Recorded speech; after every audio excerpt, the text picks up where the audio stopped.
xəstəliyi nədir? Tik xəstəliyi əsasən uşaq yaşlarda görülən müəyyən əzələ qruplarının qeyri-iradi yığılmasıdır.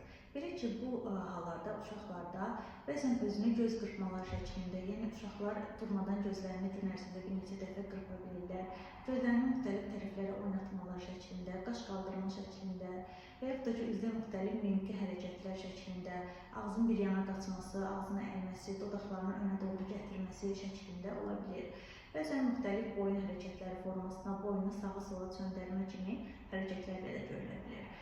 Bəzən bu cür tiklər əllərdə, ayaqlarda müxtəlif iri hərəkətlərlə özünü göstərə bilər və yaxud da uşaq sanki tez-tez köynəyini aşağıya doğru çəkir kimi hərəkətlər və yaxud da tez-tez sanki corabı ayağına böyütdü kimi corabını yuxarıya qaldırma hərəkətləri, şalvarını yuxarıya qaldırma hərəkətləri, paltarını sanki düzəltmə, sanki əlində nəsə var, onu tez-tez üstündən təmizləmə hərəkəti kimi müxtəlif formalı tiklər uşaqlarda ola bilir. Bəzən bu cür hərəkət tiklərindən əlavə müxtəlif səsli tiklər də ola bilir. Məsələn, asqırma, öskürmə şəklində özünü büruzə verir. Bəzən müxtəlif səslər çıxartma, müxtəlif sözlər demə, qışqırma sözləri, bəzən bu sözlər ədəbli, bəzən ədəbsiz sözlər də ola bilirlər.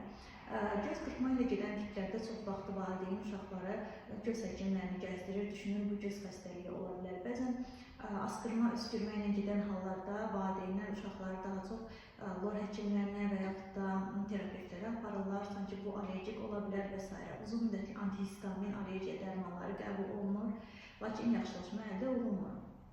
Belə hallarda mütləq bir nevroloq baxışı olmalıdır, çünki çox vaxt uşaqlarda tik xəstəlikləri müxtəlif digər xəstəliklərlə qarışa bilirlər. Tik xəstəliyi əgər yeni başlayıb, erkən başlayıbsa və bir neçə gün ərzindədirsə, bəzən müalicəyə ehtiyac olmadan da tamamilə sağalıb keçə bilir. Yeni kəskin bir tik olduğuna görə tez müddətdə də düzəlir. Bəzən isə uşaqlarda bu uzun dönəm davam etdiyinə görə müxtəlif formalı tiklər də bir-birini əvəz edirlər və çox çətin, müalicəyə tabi olmayan çətin bir vəziyyətə gəlib çıxırlar.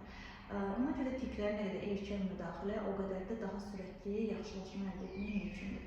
Əgər uşaqlarda həm səsli, həm də hərəkətli tiklər görülürsə və bu artıq uzun illərdir davam edirsə, burada Turet sindromu deyilir və Turet sindromu mütləq şəkildə müalicə olunmalı olan, daha ağır gedişli olan bir tik formasıdır.